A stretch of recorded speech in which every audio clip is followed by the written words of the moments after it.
Hello everyone, welcome back to the SysGuides YouTube channel. Today we are exploring one of the most stable and trusted Linux distributions, Debian 13 Trixie. But even though Debian is known for its rock-solid stability, it can still stumble. An update can break, a tweak can misfire. Wouldn't it be nice if you could rewind everything like pressing Ctrl-Z for your entire Linux system? And that is where BTRFS and Snapper come in. Together, they turn Debian into a resilient system, one that automatically creates snapshots and lets you easily recover if anything ever goes wrong. So in this tutorial, we will build a resilient Debian 13 system from the ground up using the Debootstrap method. And by the end of this video, you will know how to roll back failed updates, restore configuration files, and keep your data safe, even after experiments or accidental changes. Before we begin the installation, let's quickly go over what you will need. You will need a system or a virtual machine with at least 50 gigabytes of disk space, recommended for smooth performance and room for snapshots. Make sure you have a stable internet connection. All system packages will be downloaded directly from Debian servers during the installation. Finally, you need to download the Debian 13 Trixie Live ISO from the official Debian website.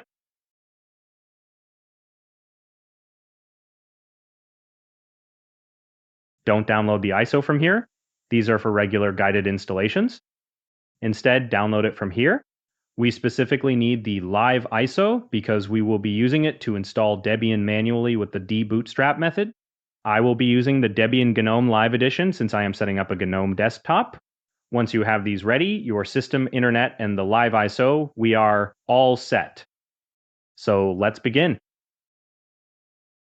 I have already downloaded the Debian 13 Live GNOME ISO, so I will boot from it into the Debian Live system.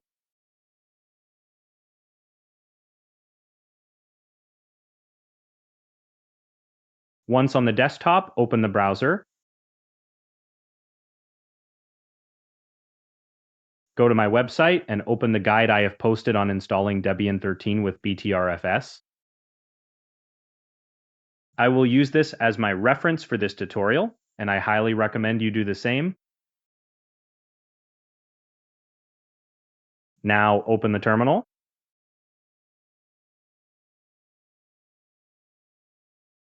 I will make the fonts a bit larger so the text is clearly visible.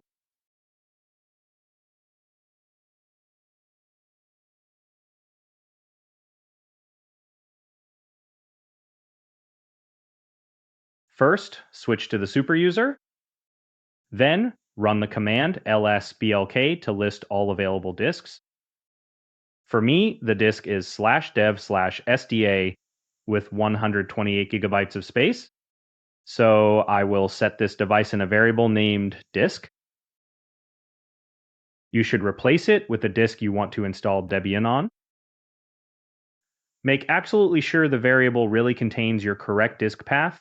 This step is very important because every command that follows will depend on it. Also, note that in this tutorial, I am using the entire disk stored in the disk variable. That means all existing data on that disk will be erased. So please, make sure you have backed up any important files before proceeding.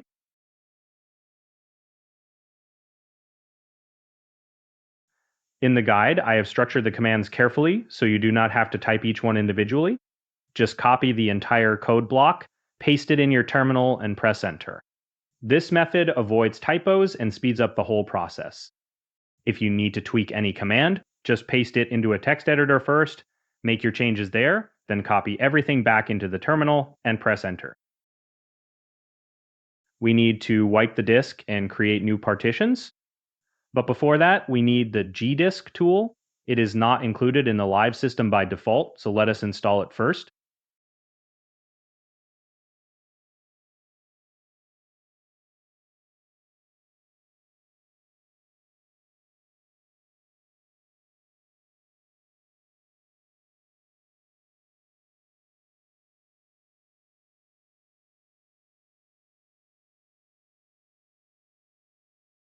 This command will wipe all partition data from the disk. After this, the disk becomes completely blank, as if it were brand new with no partition table at all. This command creates a fresh GPT partition table on the disk. so it will be completely empty with no partitions yet, just a clean layout ready to be used. So again, these two commands will completely wipe your target disk. Please double check the disk name before running them, because everything will be erased. Then we create two partitions, one small EFI system partition of about 1 gigabyte, and one large root partition that uses the rest of the disk. This command will create partition number 1 gigabyte in size, and set its type to EFI system partition. This is where our bootloader files will go. Next, we create partition number 2 using all the remaining disk space, and set its type to Linux file system. This will be used for the main Debian system. I have labeled partition 1 as ESP and partition 2 as Linux, but you can choose any label you like. Now, we format the first partition as FAT32, which is required for EFI system partitions. I have set its file system label as EFI, but again, you can name it as you prefer. Then we format the second partition with the BTRFS file system and set its label to Debian. You can also change this label if you wish. This command will list the disk and partitions, showing all the details we need, size, file system type, and labels. So now copy all the commands in one go, just as they are. Paste them into your terminal window, and then simply press Enter to run them all together. All of them will execute properly, one after another. And as you can see here, two partitions have been successfully created. One is ESP, and the other is the BTRFS volume. If this looks correct, congratulations, your disk is now clean, partitioned, and formatted, ready for creating BTRFS subvolumes in the next step. Now that our disk is ready, let us move on to step 3, creating essential BTRFS subvolumes. In this step, we will organize the BTRFS layout by creating subvolumes for different parts of the system. This structure is what makes BTRFS so powerful. It keeps your system modular, efficient, and easy to restore. First, we mount the BTRFS partition to /mnt so we can create subvolumes on it. We start with the first and most important one, the subvolume. This acts as the root file system. It holds the entire Debian operating system, all your packages, and configuration files. Whenever you create a system snapshot, this subvolume is what actually gets captured. Next, we have the @home, @opt, and @libvirt subvolumes. These are important areas where you store personal data, installed applications, and virtual machines. We create them as separate subvolumes so that system rollbacks do not affect your data. Even if you restore the root system, these areas remain safe and unchanged. Now, the next group, @cache, @log, @spool, and @temp. These contain constantly changing or temporary data, things like cached files, system logs, print queues, and temporary files. We keep them as separate subvolumes because this type of data does not need to be included in system snapshots. It helps avoid clutter, saves disk space, and keeps rollbacks fast and clean. Finally, we have the @swap subvolume. This one is dedicated to the swap file that supports Hibernation. We keep it separate so we can turn off compression and copy on write later. That makes it more reliable. We will set this up properly in the next step. If you are installing KDE, create @sddm instead. And if you are installing XFCE, create @lightdm. Copy all the commands in one go. Paste them into your terminal, and press Enter. All the subvolumes have now been created successfully. Now we move on to step 4, mounting the subvolumes for installation. In this step, we will mount all the BTRFS subvolumes we just created so that Debian can be installed into the correct locations. This command defines a few recommended mount options to optimize performance and reliability. Next, we mount the root subvolume, which is the @subvolume to /mnt. This becomes the base directory where all other subvolumes will attach. Then we create all the directories needed to mount the remaining subvolumes. After that, we mount all the subvolumes to their proper locations. If you are installing KDE, replace GDM3 with SDDM and update the mount point to this. And if you are installing XFCE, replace GDM3 with LightDM and change the mount point to this. Next, we mount the swap subvolume.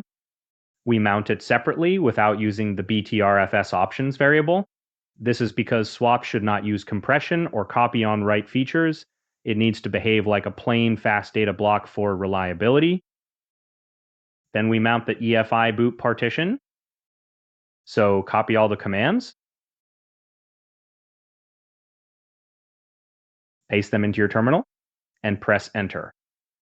As you can see in the output, it should list all your mounted subvolumes along with the FI partition. Your setup should look the same, showing each subvolume mounted in the correct location. And if everything looks correct, then great work. You are now ready to install the Debian base system in the next step.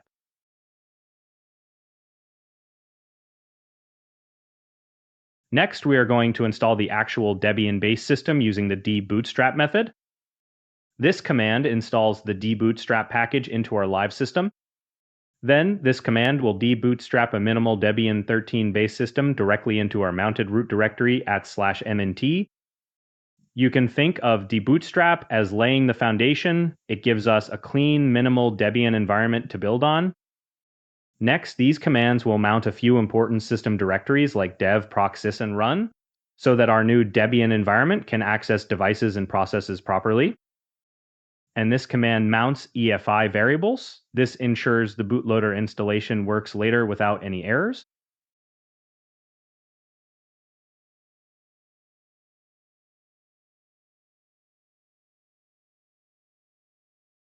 The debootstrap process has now started. It may take a few minutes depending on your internet speed.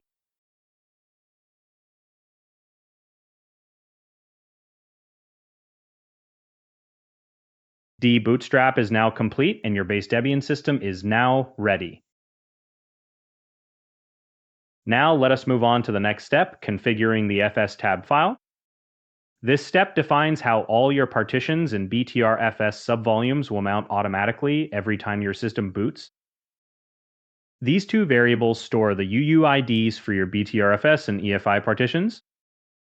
Each line here in the fstab file describes how a partition or subvolume should be mounted, where it goes, what file system it uses, and what options to apply at boot. It is basically your system's mounting blueprint.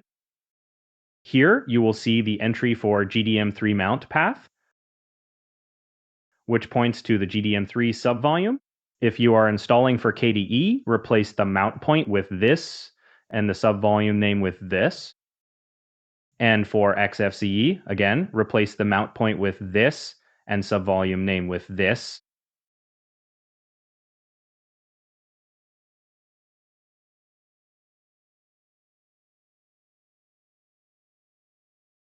The fstab file has now been created successfully. These UUIDs will be unique to your system, so they will look different from what you see here. With the subvolumes mounted, Debian 13 base system installed, and the fstab created, now we move on to step 7, change root into the installed system. Before continuing, make sure your disk variable still holds the correct device name. From this point onward, every command you run will affect the new Debian installation directly, not the live session anymore. Next, we will set up the identity and regional settings for your new Debian system. We will define the host name, update the hosts file, set the time zone, and generate locales. This is what gives your Debian system its own identity, its name, region, and language preferences. In this example, I am setting the time zone to New York, America. But you can choose whichever time zone you belong to. So I will run all the commands in this block.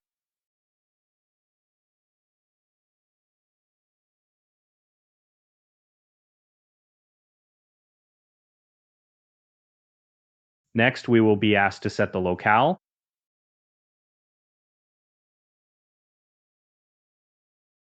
Here, I will choose English US UTF-8, but you can pick the one that fits your region.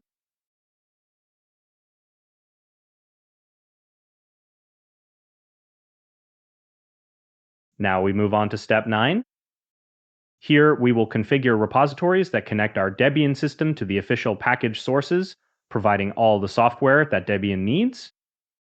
Then we will install the core system components, like the kernel, firmware, bootloader, and other essential tools that make Debian functional.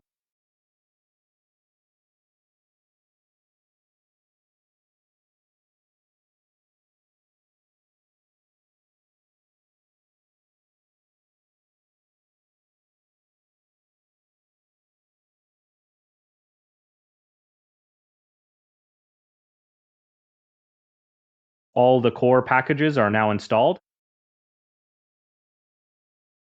Now we move on to the next important step, creating swap with Hibernation support. In this step, we will set up swap space inside the BTRFS file system and configure the system for Hibernation. But remember, Hibernation requires secure boot to be disabled. The Linux kernel blocks Hibernation when secure boot is enabled for security reasons. You can check your secure boot status using the mockutil command. If you prefer to keep secure boot enabled, simply use suspend instead of Hibernation. First, these commands prepare the swap file location. They create an empty swap file inside the /var/swap subvolume and disable copy on write and compression, since swap data should never be compressed. Next, these commands allocate the actual swap space. They fill the file with zeros to the required size, about 1.5 times your system RAM, sets proper permissions, label it swap, and activate it.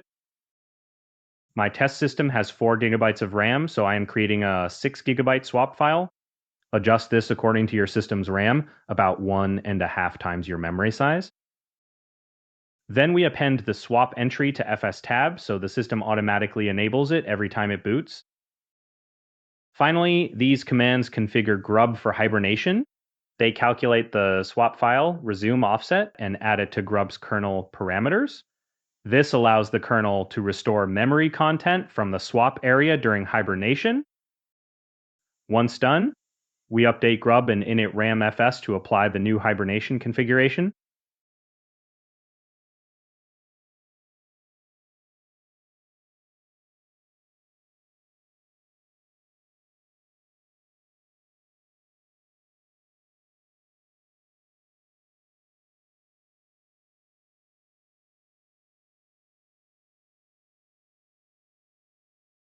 After this step, your system will fully support both swap and Hibernation. Now we move on to step 11, creating a user. Until now, we have been working as the root user, but for daily use, it is best practice to create a regular user account.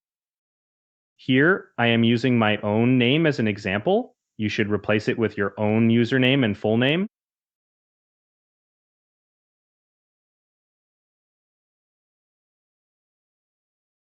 A password prompt will appear.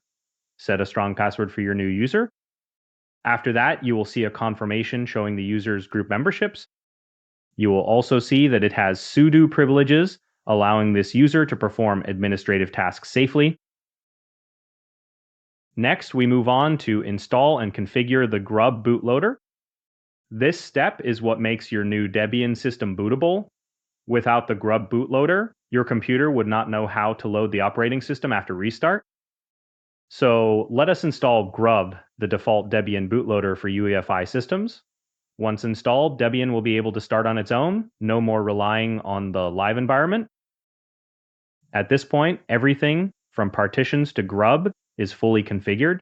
Now we just need to exit from the chroot environment and reboot into our new Debian system. So first, exit the chroot environment. Unmount all the mounted partitions. And reboot.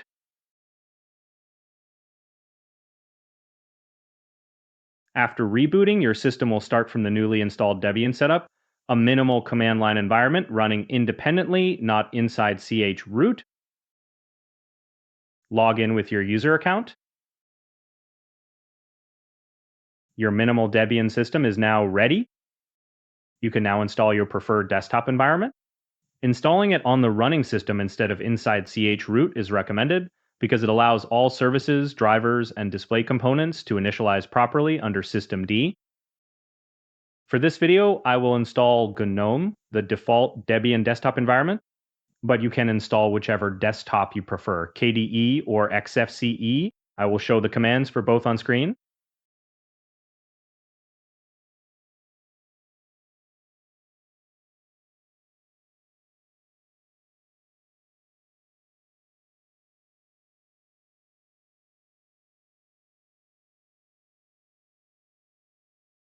Select your keyboard layout. I will go with English US. It will take some time to install the desktop environment. Installation is complete. Reboot the system.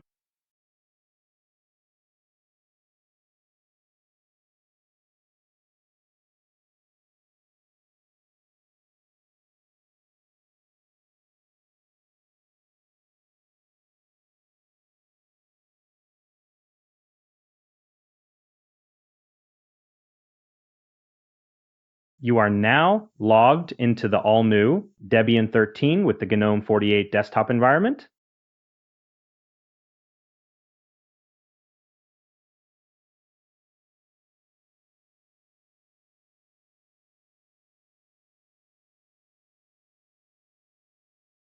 Now we move on to step 15, create a .mozilla subvolume inside home. Before we jump into commands, let us take a moment to understand why this step matters, because this is where many people get confused about how Snapper actually works.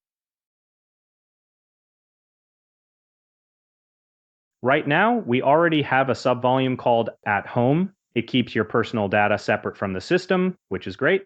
So naturally, you might ask, why create another subvolume inside at home? Does that not already protect my files? At first glance, yes, it may look redundant, but trust me, this small step makes a big difference when it comes to data protection. You see, with our current setup, when we roll back a system snapshot, only the root subvolume gets reverted, but your home subvolume stays untouched. That is perfect for keeping personal files safe, but not always what we want. Sometimes you may actually want your home directory to revert changes as well. Let me explain with an example. Imagine you want to install a new application and start experimenting with it. The app itself goes under the root subvolume, but as you use it, it creates hidden files and settings all over your home directory. Now suppose you decide you do not like that app and want to undo everything. When you revert the system snapshot, only the root part rolls back, while all those leftover files inside home stay behind. That is not what you want, right? You want both root and home to go back to how they were before. But at the same time, you do not want every directory in home to revert. Some folders, like your projects, browser, or other personal data, should always stay safe and untouched during rollback. And this is exactly why we create special subvolumes for them. The .mozilla directory is a perfect example. It holds your bookmarks, extensions, and saved logins, basically your digital life on the web. So by making .mozilla its own subvolume, you can safely roll back the rest of home while keeping your Firefox data intact. Later in the video, after we finish setting up Debian with rollback support, I will show you this in action. So let us go ahead and create one such subvolume for .mozilla as an example.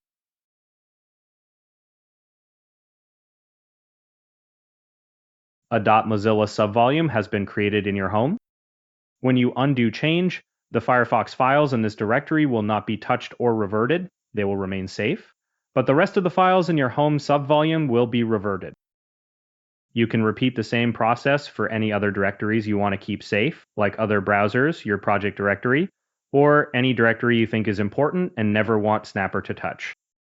Okay, now that the .mozilla subvolume has been created, let me open Firefox so I can continue with installing the rest of the setup steps. Open the article again.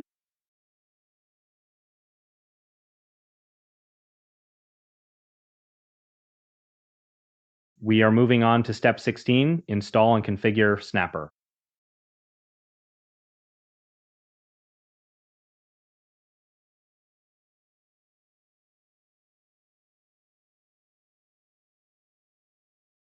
Snapper is the heart of this system. It is what gives Debian the magic of snapshots and rollbacks. It automatically captures your system state before and after important changes, like updates or new software installs. With Snapper, you can also take manual snapshots anytime, compare differences, or even revert your entire system to an earlier point if something goes wrong. First, we install Snapper along with a few supporting tools, which provide both command line and graphical control over snapshots. Next, we create two Snapper configuration profiles, one for the root subvolume and one for the home subvolume. This ensures both system and user data can be snapshotted independently. Then we grant normal user access so you can create, view, and manage snapshots without needing sudo. The ACL synchronization option also keeps file permissions correct inside snapshots. Once that is done, we verify that both Snapper configs were created successfully and then list any existing snapshots, though you will not see any yet at this stage. So now, let me copy all the commands in the block, paste them in the terminal, and press enter.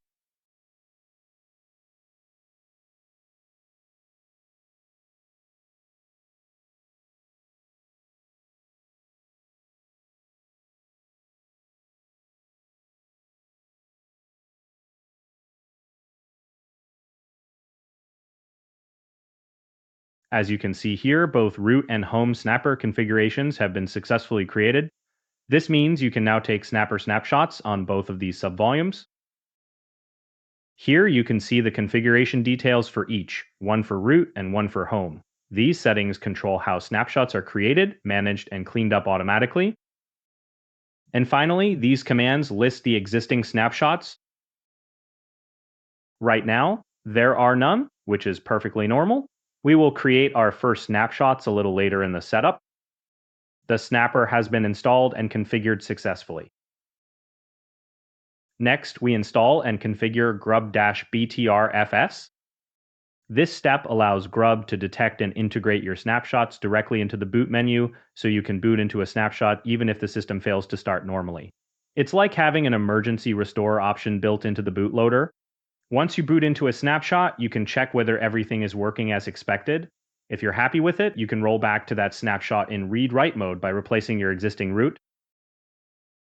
First, we switch to the /temp directory, just to keep things tidy.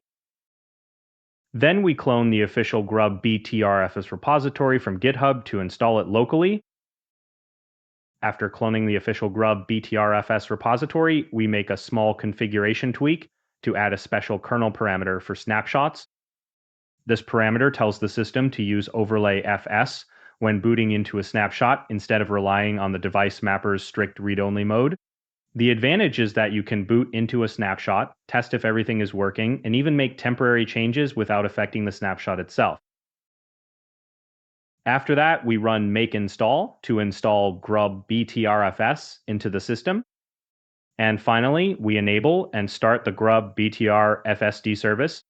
This background service automatically refreshes your GRUB menu whenever new snapshots are created. So the next time Snapper takes a snapshot, it will appear instantly in your boot menu, ready to boot from.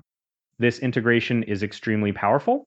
If an update ever breaks your system, you can simply pick an earlier snapshot from the GRUB menu and boot right back into a working state.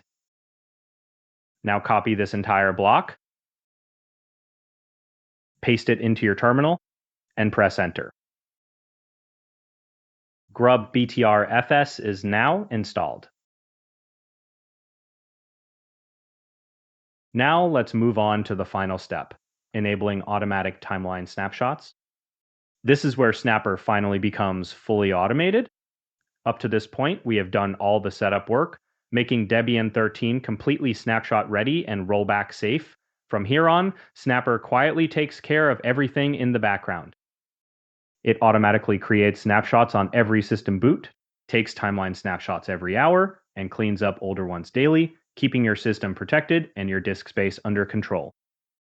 In short, it turns your Debian system into a self-healing environment that always has a rollback point ready. Now, Debian already enables these 3 timers by default. Let us take a quick look. As you can see here, boot.timer is enabled and active. This one creates a snapshot every time the system boots, a perfect safety net before any updates or configuration changes happen.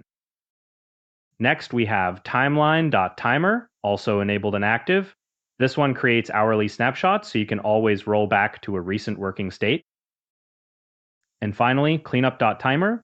This one runs once a day to remove older snapshots based on your configuration, keeping the system tidy and disk space in check. You can leave these settings exactly as they are or disable any timer if you prefer, but honestly, the default setup works great right out of the box. By default, timeline snapshots are enabled for both the root and home configurations. However, it is best to keep it active only for the root and disable it for home. Otherwise, frequent home directory changes can quickly clutter your snapshots. Do not worry though, you can still take manual home snapshots anytime you want. So from now on, Snapper will quietly protect your system in the background, automatically and effortlessly. All right, now that we have finished building our Debian 13 system with BTRFS and Snapper for full snapshot and rollback support, it is time to make sure everything actually works as expected. I will show you some real-world examples and scenarios, how you can use Snapper to undo installed software, revert changes to configuration files, and recover from mistakes by restoring your system to a previous working state, and quite literally save the day. By the end, you will know how to restore your Debian system to any earlier point with Snapper quickly and safely. Let me first check if there are any snapshots already present. As of now, there are no snapshots yet. So I will reboot the system once.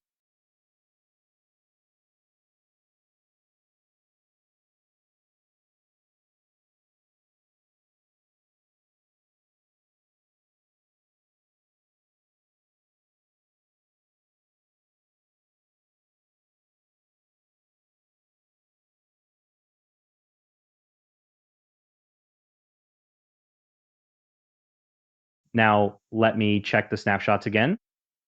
As you can see, a new boot snapshot has been created with snapshot number 1. Every time you boot your system, Snapper automatically creates one of these boot snapshots. A boot snapshot is extremely useful. It gives you a safe restore point right before your system starts. If a boot fails after an update or configuration change, you can roll back instantly and recover. However, if your system is stable and you prefer fewer snapshots, you might not need them. You can disable boot snapshots if you only want to keep timeline snapshots instead. If you wish to disable boot snapshots, just run this command. It will stop creating new ones on every reboot. Now notice, the boot snapshot was taken at 8:26 a.m. So I will wait about 30 minutes so that the next timeline snapshot can be created automatically. All right, 30 minutes have passed. Let me check the snapshots again. As you can see, a new timeline snapshot has been created. This one was taken right at 9 a.m. Timeline snapshots are taken automatically at the beginning of every hour. They are perfect for tracking system changes throughout the day without manual effort. Their biggest advantage is safety and convenience. You can always revert to a recent point in time if something goes wrong. And you do not have to worry about them piling up. Snapper's cleanup timer automatically removes old timeline snapshots based on retention rules. If you ever want to disable timeline snapshots too, you can do that with this simple command. But I recommend keeping them enabled since cleanup runs daily, disk space stays under control automatically. Now let me show you how to undo package installations using Snapper after installing them with the Debian apt package manager. For this demo, I will install a small command line program called SL, short for Steam Locomotive. Of course, this could be any package, even a graphical one. I chose SL because it is tiny and also a fun one. It shows an animated ASCII train moving across your terminal. It was made as a playful correction for people who type SL instead of LS.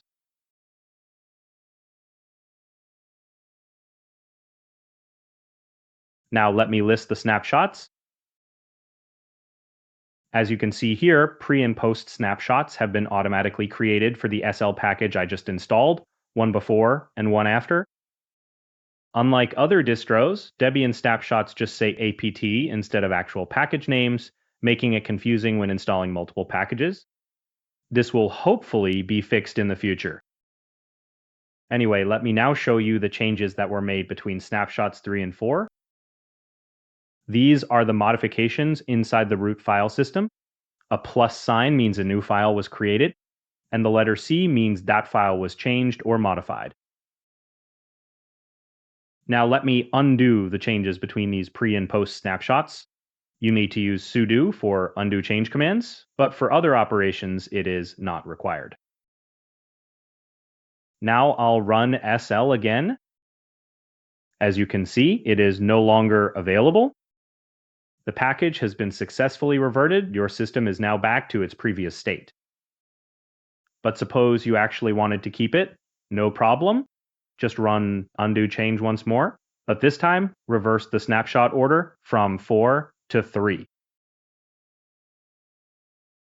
And just like that, the package is back again. Nothing could be simpler than this. Snapper makes system changes completely reversible, safely, and instantly.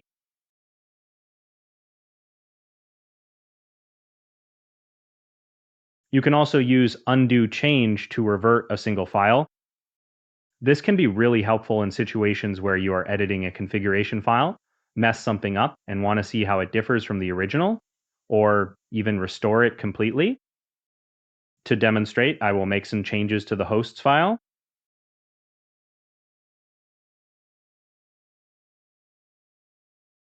Let us say I accidentally delete a few lines.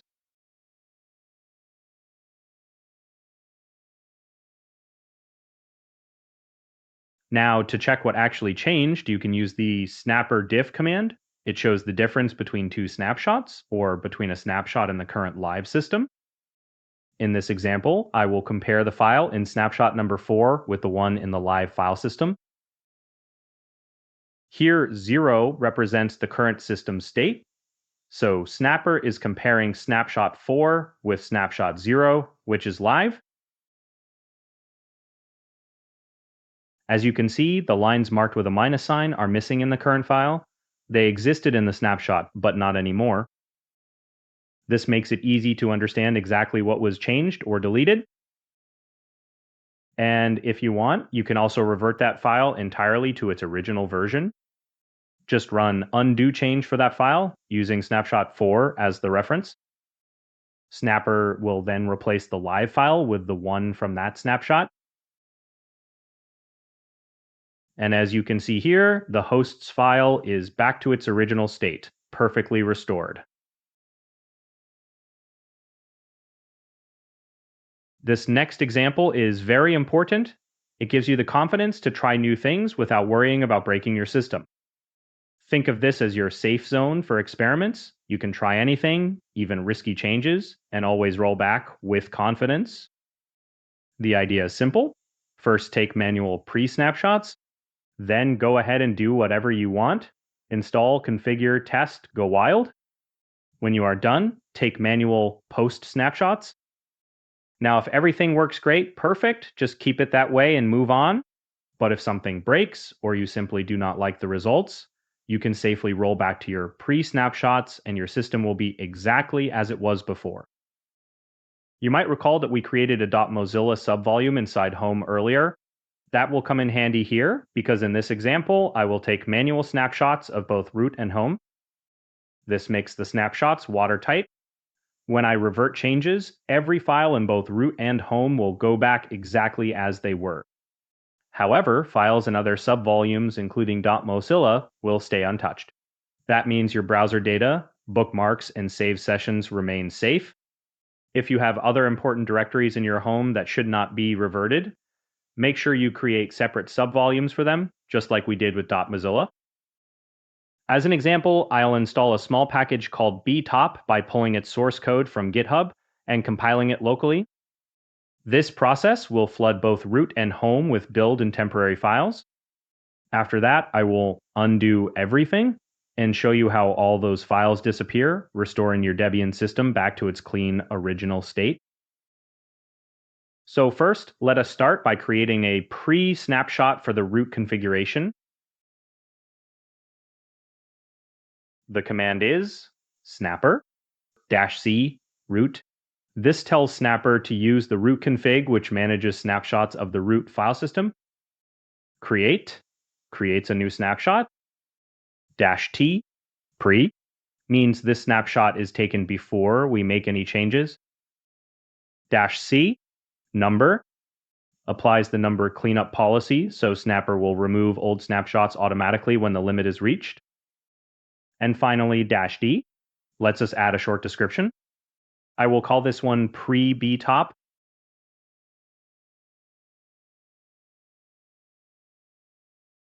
As you can see, a pre-snapshot has been created for root with snapshot number 5. Now I'll repeat the same step for the home subvolume as well.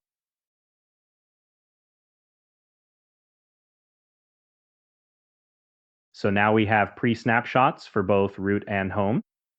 This means we can safely experiment knowing we have restore points ready if something goes wrong.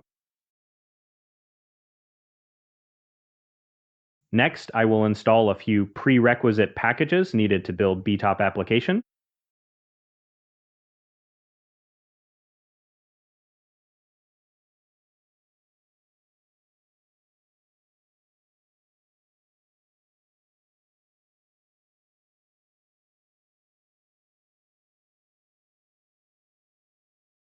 And now, as you can see, apt automatically created another pair of pre and post snapshots for those package installations.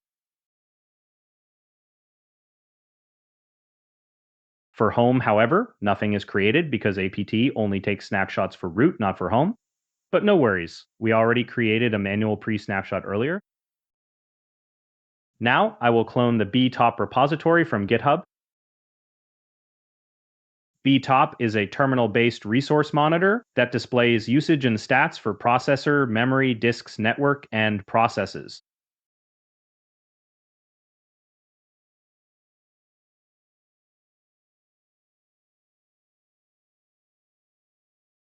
It is downloaded inside a new directory called btop. Then I change into that directory.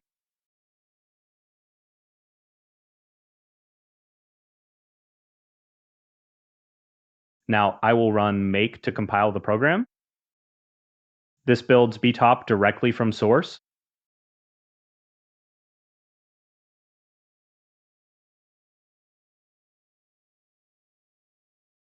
Compiling is complete. Now I will run sudo make install to install it system-wide. And that is it. btop is now installed. As you can see, it opens successfully. I will quit it by pressing Q.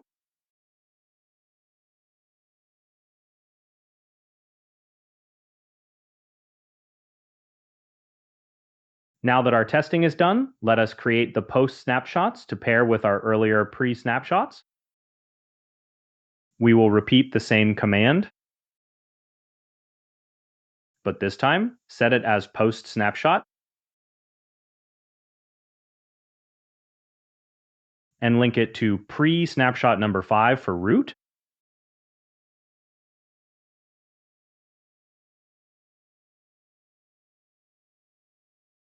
And the description, post btop.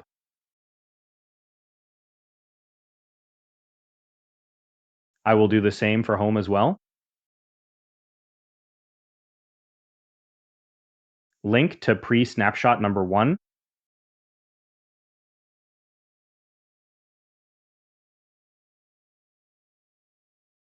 You can see the post snapshot has been created with number 8, linked to pre-snapshot 5.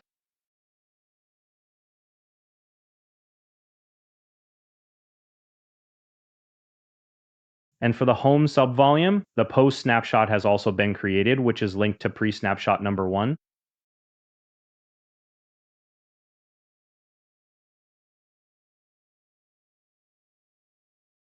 Now let us check the file changes between snapshots 5 and 8. As you can see, quite a lot of files are created, deleted, or modified in the root subvolume.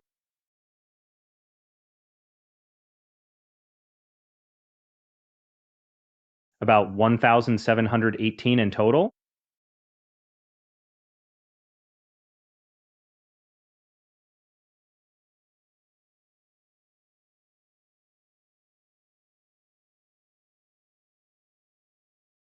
In the home subvolume also, many files have been created.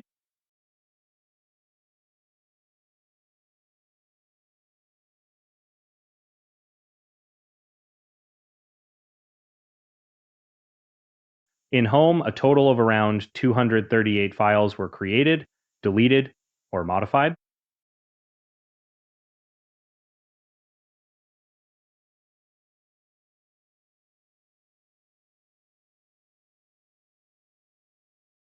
So let us now undo all changes between snapshots 5 and 8 for root.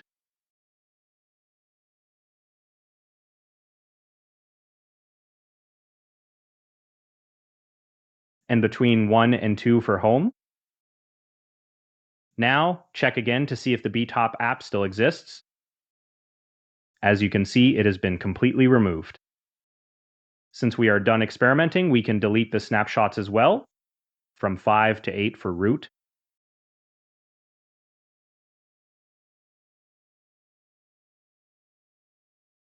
And from 1 to 2 for home. And that's it. Everything is now reverted and all temporary snapshots are gone.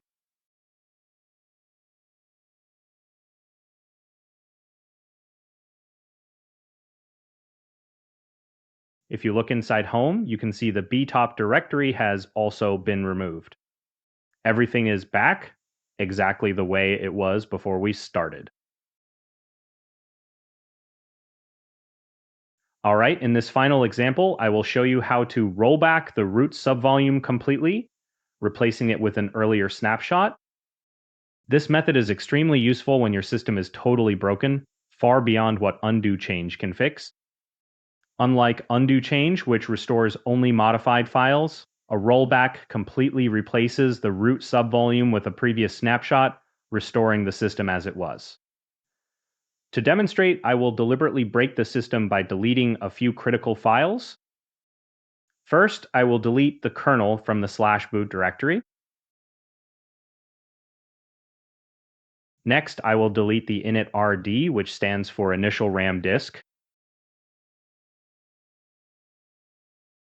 Both the kernel and init.rd have now been deleted. Now I will remove two of the most important system directories, /etc and /usr. The /etc directory contains all configuration files, and /usr holds most of the system's binaries and libraries. Deleting these makes the Linux system completely unusable. I will now completely destroy the system by removing these critical directories.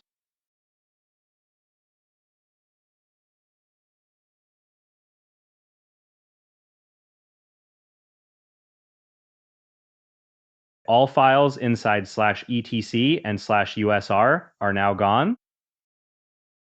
As you can see, Debian is no longer functional. Even basic commands will not work anymore. So I will perform a hard reboot. And as expected, the system fails to boot, showing kernel-related errors. So I will return to the GRUB menu. From there, I will open the Snapshots menu provided by GRUB-Btrfs. I will select the snapshot I want to restore, which is snapshot number 4. Then choose the kernel and press Enter to boot. The system will now start from snapshot number 4 in read-only mode.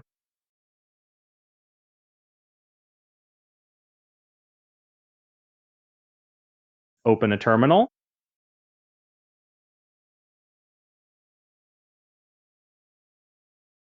Confirm that all the files are present and everything looks correct.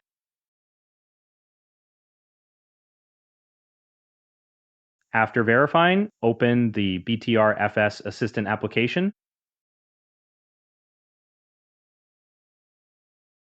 Go to the Snapper tab. Then switch to the Browse and Restore section. Here, select snapshot number 4. Now click the Restore button. Confirm with Yes, and then OK.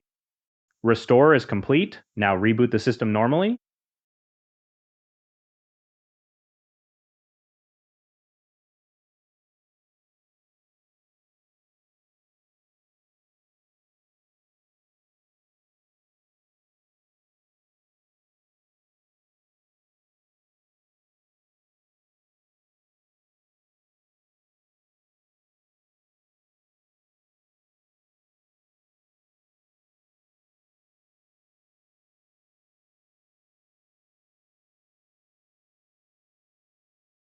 And as you can see, Debian is back to normal. The kernel and init.rd have been restored, and both /etc and /usr directories are back in place. One important note, after every rollback, always run the command update grub once. This ensures all snapshots are correctly recalibrated in the grub menu. And that is it. This brings us to the end of this tutorial. With Snapper and BTRFS, you now have a strong safety net to keep your Debian system safe and recoverable. I hope I explained everything clearly and managed to illustrate the process well. Thank you for watching and for staying with me till the end. See you in the next one. Take care and bye-bye.